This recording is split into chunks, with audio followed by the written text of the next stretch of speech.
नमस्कार माझ्या मित्रमैत्रिणींनो, solving questions with Gauri ma'am या माझ्या यूट्यूब चॅनलवर तुमचं सगळ्यांचं स्वागत आहे.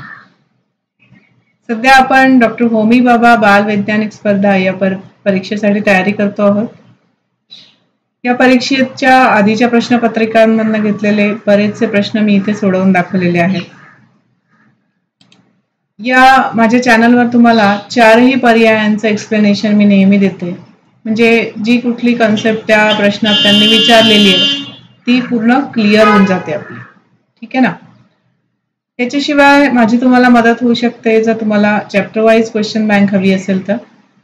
आता 1 महिना राहिलाय तुमच्या परीक्षेला, पुढच्या महिन्यात परीक्षा आहे, तर या शेवटच्या पिरियडमध्ये जर क्वेश्चन सॉल्विंग प्रॅक्टिस ठेवाल तर खूप उपयोग होतो. तर ही चॅप्टर वाईज क्वेश्चन बँक तुम्ही घेऊ शकता. याची फी खूप कमी आहे आणि याच्यासाठी इथे संपर्क क्रमांक मी दिलेला आहे. परीक्षेची तारीख आली आहे. तुमची परीक्षा 23 नोव्हेंबरला शनिवारी आहे. ठीक आहे. आजचा प्रश्न आहे पहा, 2023च्या प्रश्नपत्रिकेतनं घेतलेला. श्राव्यातीत ध्वनी ऐकण्याची क्षमता डॅश मध्ये असते. गायींमध्ये, वटवाघळांमध्ये, गेंड्यामध्ये का मानवांमध्ये? ध्वनी आणि प्रकाश हे दोन जे धडे आहेत ना आपले, त्याच्यामध्ये 7वी, 8वी, 9वीची पुस्तकं नक्की वाचा. त्या पुस्तकातनंही बरेचसे प्रश्न आलेले आहेत. याही प्रश्नाचं उत्तर तुम्हाला 7वीच्या पुस्तकात मिळेल. इथे पहा, श्राव्य ध्वनीची जी वारंवारिता असते ती असते 20 हर्ट्ज ते 20,000 हर्ट्ज आणि हा श्राव्य ध्वनी ऐकण्याची क्षमता गायींमध्ये आणि मानवामध्ये असते. ओके.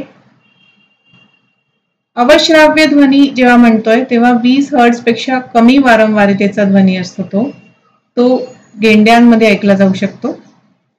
आणि जो श्राव्यातीत ध्वनी आपल्याला प्रश्नामध्ये विचारलाय त्याची वारंवारिता जी असते ती 20,000 हर्ट्ज पेक्षा जास्त असते आणि हा वटवाघुळांना ऐकायला येऊ शकतो. म्हणजे या प्रश्नाचं उत्तर होतं आ, पर्याय दुसरा, वटवाघळांमध्ये. ठीक आहे. अशा प्रकारे आजचा व्हिडिओ इथे कन्क्लूड करते. असेच सॉल्व्ड MCQ अजूनही घेऊन येते आणि चॅनल बघत राहा.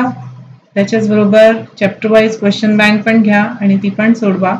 त्याचीही तुमच्या परीक्षेसाठी तुम्हाला खूप मदत होईल. चला, छान तयारी करा. टाटा.